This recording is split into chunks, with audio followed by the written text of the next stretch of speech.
number? And what are the risks of this if this bill passes? So first of all, I ask myself, if indeed you are using this meter number for billing, why do you need to first trace it to someone, one, and two, why do you need to monitor their usage, two, and why do you need to convert this usage into readable data? For what? For billing? You're collecting too much information. In data protection, there's a principle we call minimization principle. For whatever use you want to process personal data, you don't collect more than you need. So if it's just for billing, if you really care about content creators, if you really care about these college students who are using these bundles, scrap the expiring bundles. Audit these internet service providers to ensure transparency on how they're giving services to the citizens. Right. Because how do you monitor customer usage? How do you monitor your own bundles, how you use them? It's on the apps you access, your browsing patterns, the apps that you use, the websites that you visit. Why do you need this data? Then now enters the conversation on mass surveillance, because what are you using it for? And highlighting the fact that the amendment is just vague. There is no provision on any safeguards that they've taken. So you're just collecting all this data, and then what? Where are you going to store it? Historically speaking, we've seen databases that are held by state-owned organizations. They're not really safe. They're easily hacked. So how are we supposed to trust you, our government, that you're going to take care of all of this personal data that you're collecting? It really just doesn't make sense. There's a gray area somewhere. Very big gray and area. And we need answers, clearly. Now, before we continue with the data protection conversation, I want us to go back to DAT and VAT now. You're saying now, the finance bill nasema that they are adding 16% VAT to access content on digital platforms. Yeah? Yes. YouTube, Spotify. Talk to me about that and the implications of this. Okay, thank you. So very strong sentiments from a brave new generation Right. on matters tax. And one of the ways the cow is being milked is the 16% VAT. Right. So what the bill proposes to do is to expand the definition of electronic transactions. So this will include, they propose to include services such as music, videos, ebooks, softwares, streaming platforms like YouTube and Spotify, and many other platforms that involve us. So what this means when they say they will add VAT is the final consumer of the product, in this case the streaming platform, will have to incur that 16% extra cost. So what does this do to someone who doesn't have economic strength to pay even in the first place? He decides to prioritize his expenses. That means he will not have to incur or to consume these services. So that affects the market for the digital services. So that's the biggest impact on the VAT, and imposing it on digital services. And I'm thinking of msanii who has their music on YouTube, on Spotify. Unaambia fans wake waongeze 16% VAT yenye hawezi lipa, meaning their streams will be affected, meaning the money they get maybe mwisho wa mwezi is also affected. So again, do you think Gava inasaidia the economy, the creative economy specifically, and what then are the solutions? Okay. So or your recommendation? Okay. the creative economy, actually, as one of the members have said, is growing. It's not that huge. And you ask the government involving 16% VAT and other technical aspects of task onto it just makes it very complicated. The person will lose revenue. He'll not be able to earn anything from the content. Right. So that is one of the biggest thing that we need to strongly reject, the issue on VAT. This is just a small sector in the economy that needs to grow. So one of the things we recommend even in our memorandum is to completely eliminate the aspect of VAT. We should support these digital services companies, these gigs, these side hustles and everything that we are doing just to try and sustain ourselves, because it's just a small section.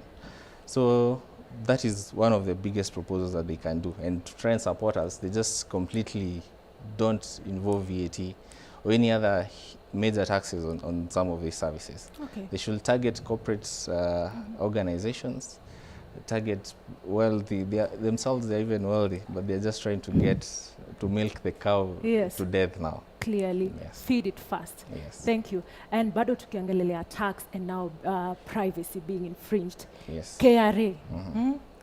Wanataka sasa kujua my bank statements, nimetumia nani, nimekula fare, you want to know all that.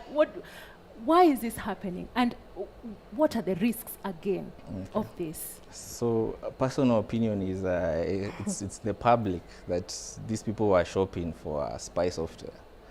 So they're just trying to align laws that will back up the software. So what is proposed again in the finance bill is currently KRA is able to just track transactions to a certain level, and mostly for corporates and for people in businesses. They're able to track your invoices, they're able to track your expenses, and they are empowered by the law actually to do that to some level. And they've strongly been restricted to get to certain items like trade secrets, Yes. like personal information. But now the bill proposes to remove the restrictions. Trade secrets will be public. For you as a gig, in the gig economy, shughuli za unapiga chini ya maji, to just try it, and KRA will want to know what is the formula you are using. Items like personal data, they want to know who are your customers, what are their numbers, what do they do, where do they live, What for is this delivery all, services. This all information for, really? We are trying to wonder the same.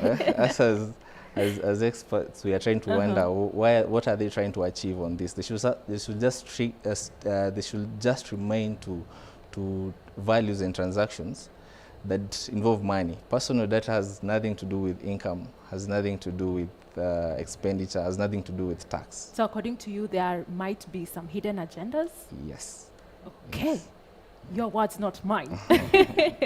Shanice, we can't leave this conversation tonight without talking about the mandatory ID verification and mambo na kuregister na CAK for you to create content. And when they say registering, what does that actually mean? Is it kutoa do tena? Talk to me about that. So this is the funny bit about this amendment that they're proposing. First of all, we've already highlighted, it's very vague, first of all. It doesn't really go into the detail. But you see now when it comes to laws in Kenya, first of all, you have a proposed bill. It is passed into law. Then now they introduce guidelines on how to implement this law. So now that is where the crux of the issue comes in. Because now the guidelines will come and tell you how the government intends to implement this law. Right. And they've already informed us that this meter billing system is going to be linked to you. How? So now we are walking in blindly. We don't know what we're walking into. We don't know how they plan to implement this thing, because how are you going to identify me without my ID? So now we don't even know if it's going to include more taxes, more surveillance. We don't really know what we're walking into. And they're not really giving us that information, because telling us it's just for billing, it's just not enough. Okay. So now what do Kenyans do? Do they reject because they don't know what they're getting into, or do we have a negotiation with the government? What are we doing? So at the moment, we are trying to have a conversation with the government, because first of all, if this proposed bill is for us, where are we in the conversation?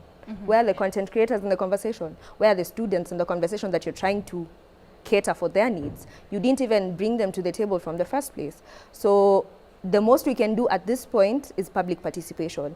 Voice your opinions, voice your thoughts on this amendment, because at the moment it doesn't really seem to benefit the people they are saying it's going to benefit. Right. So as you conclude, Hapa, I want to hear your recommendations. Tunasema this, whatever they are suggesting or proposing are quite problematic. What do you think should happen then to make sure we are all on the same page? Your recommendations to the government? For me, I think I'd even like to make their job easier. It would be harder to issue, how many are we in Kenya? That whole number, issuing all those meter numbers for those people. Why don't you just go to these internet service providers, audit them, ensure that they are actually serving us well? This is within the purview of the Communication Authority of Kenya. And another thing that I think data practitioners or privacy practitioners are looking out for We are yet to hear the memoranda from the ODPC telling us, because they are supposed to release this, it is within their bounds to tell us what this law means for our privacy rights. Right. Does it affect our rights? They're supposed to speak out on that. So first of all, stop coming to the people you're trying to assist. Go to the people you're supposed to regulate. That's first. And if you really are interested, bring us to the table. Let us conversate together and know, is this really going to help us or not? Thank you so much, Gava. Bring us to the table, man. Mr. Martin, Yes. your recommendations to the government. So I look at it as a two-way solution. One has to be from the government, and one has to be from us, business owners, the digital economists. And for the government, they have to open their ears. They have to learn to listen to us. They have to learn to take our inputs on some of these things, because they seem to be very disconnected from what is happening on the ground. According to them, wanaskiza, by the way. Yes, we don't Sana know which kwanza. ground are they are listening to, because it's not our ground. So they need to come to the ground and really get to feel these things before they pass them. Because as someone said, some of them have not even read the finance bill. They're just passing it because they want to do that. Right. So on the other end, as digital economists, we need to also empower ourselves and learn most of these things and what it involves, the impact it has on us as a future business. Just like one of the members said, they reached a point where they had to get into business first, Right. Their own business. So we need to learn to make these companies mature, make these gigs, and to move them from just being side hustles to being our main jobs. So we need to empower ourselves, get to learn what the bill says, and so many things. Thank you so much. Kagina and Linda, on your side. Well, indeed, on this side, we have people with solutions. I think we've raised enough problems. Starting with Karanja Wangoi, please. The first solution is let the government not overpromise. You know, we always know of this story of this guy who used to say that there's a leopard here every day. But the time the real leopard came, no one came to rescue because they knew that it was a joke. So the government, as of now, we cannot know when to believe them or not. So don't overpromise. The second thing, and I don't support corruption, but I learned it from a corruption system. So kuna vile unaonanga wase makara wanaingia kwa pool table wanaokota 100 bob. So there was a time a karao just entered there, and what I saw is a business person. He said, "Hey madam, leo sitaki mia yako. Nataka hawa vijana wote kila mtu anipatie 20 bob." And he got over 800 bob from that. That should be also the way that the government should do. But kutuletea 16%, watu empower, kwa sababu the people who are streaming, I don't have the real data, but it's not a very big percentage of the people who are streaming. So if we are enabled to have the platform of where we can be streaming as a large population, we call you Jesus. So population, we can even have this one being a lower, like the 3% or something. All Thank right, you. Linda, on your end. Well, you know, I was just wondering when he was saying, I don't support corruption. But if the government, that's actually a solution, yeah? Like if the government comes here and says, by the way, I don't want you to pay tax, just give me 20 shillings. That's his own form of collecting taxes. Zakayo. But well, let me get your final thoughts. Quick one, because I have like a minute, 30 seconds for you, your final views. I think what the government needs to do is to set graduated tax system. You know, have brackets. This is an upcoming creator.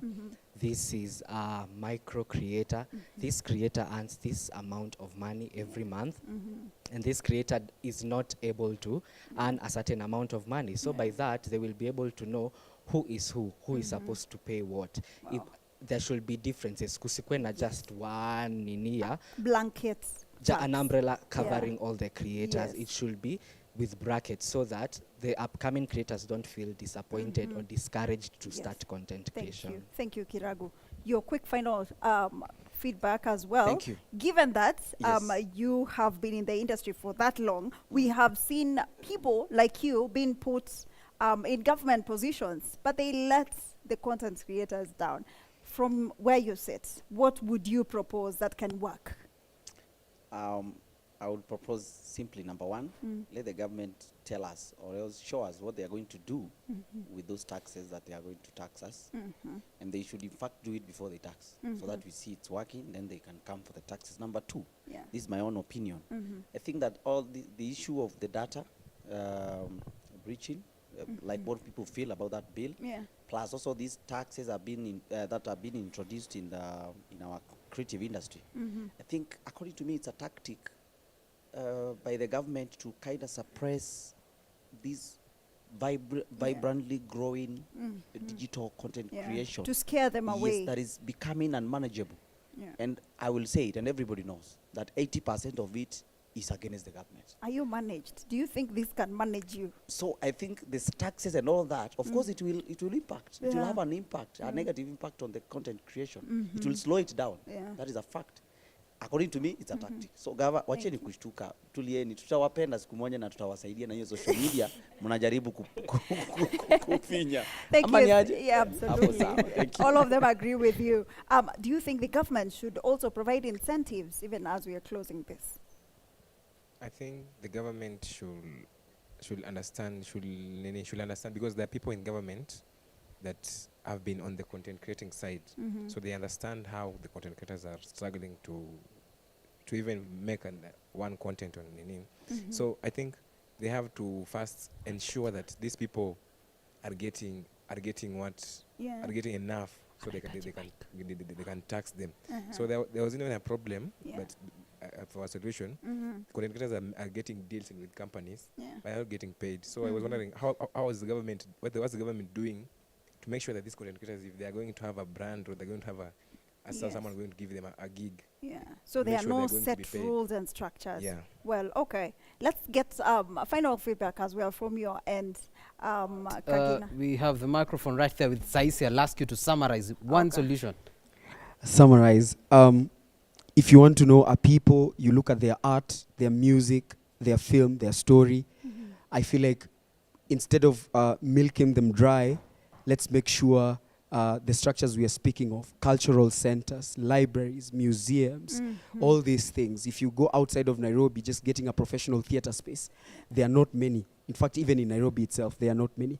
So these physical, tangible things that can be done so that even the upcoming creators can find space to be nurtured, to grow, to even discover their own value, instead of getting money out of them even before they've achieved value. All right, thank you. And Sabria, as we close. Thank you very much. So for the closing remarks, I'll just start by saying this. The government is focusing on the wrong thing. Stop focusing on the effects of the mistakes that you've already done. You can't tax the truth away. People are out here and they'll give it to you raw. Ukweli utaendelea kusemekana. And no matter how much taxation is on the viewer side, on the creator side, it will not change anything until the government changes the principles that they are putting forward. Let them follow the principles. We are actually out here just spectating. If they do the right thing, we'll just give them their flowers and we'll go on with the country's work. Lakini sasa, if you're focusing on the wrong thing, just know that the beans will be spilled. Yeah. Thank you. Yeah. Thank you. Thank you so much. Kag. Right, and from the conversation tonight, it is very clear. If this was public participation, then you have the insights. Because those screens in the long lines as we await government services, we could be streaming videos of these gentlemen before we tax them the 16%. And for the creatives, my word to you tonight is that creativity is currency. Guard your bag. That's all for tonight. I'm David Kagina. Kags, thank you. I feel like today has been such a vibrant show. And again, public participation, vile tumesema yu imefanywa for sure. Now, as we close the show tonight, here are my 2 cents. It is indeed noble for the government to want to completely eradicate cyberbullying, fake news, and protect children from harmful content through these bills and initiatives. However, let us not infringe people's privacy while at it, unless, of course, there is a sinister agenda behind all this. Maybe to cripple the same platforms that the young people use to call you out for your diabolical behavior, or maybe to sell fear to the confident youth as an extension of abductions and extrajudicial killings, or maybe to control narratives when things hit the fan. So, if indeed there are no hidden agendas behind these proposed bills, then you will understand when the creators and consumers of digital content say that the tabled proposals are not fit for them, that there are other ways to achieve the noble agendas without coming for their already hollow pockets. I rest my case. My name is Miss Kahiro, and this has been the Gen Z Manifesto. Na tumekuwa na artist hapa. Therefore, we will have a performance. Welcome Mugambi and Wahome. Yeah. Ooh. Yeah. Yeah. Tuseme one time. Sawa? Twende. Oh, ooh, oh, juju, amenipa juju, nimesha chizi, amenipa juju, yeah, amenipa juju, nimesha chizi. Come on, sing with us.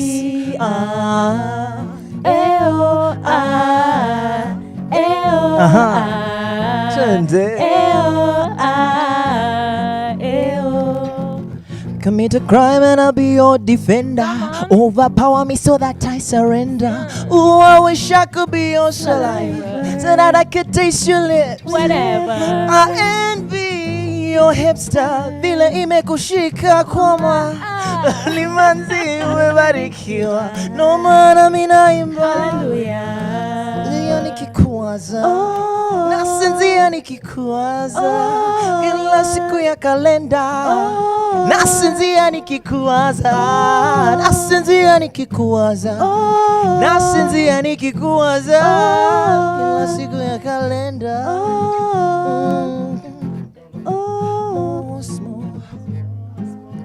Pole pole twazienda mos haraka haraka haina baraka mos higavani mole pole mos twazienda mos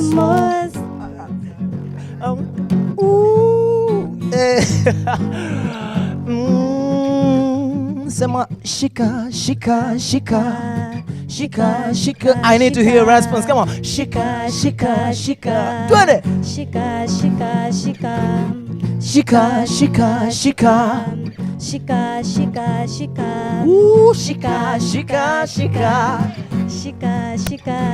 Nishike unavoshika, salamu ukiniandika, unipe dhaba mara saba, mpenzi sababisha. Nishike unavoshika, kalamu ukiniandika, nipe mahaba mara saba, mpenzi. Salario, wanajaribu chukua salario, tunatafuta salario, please musichukue hii salario. Sema one time.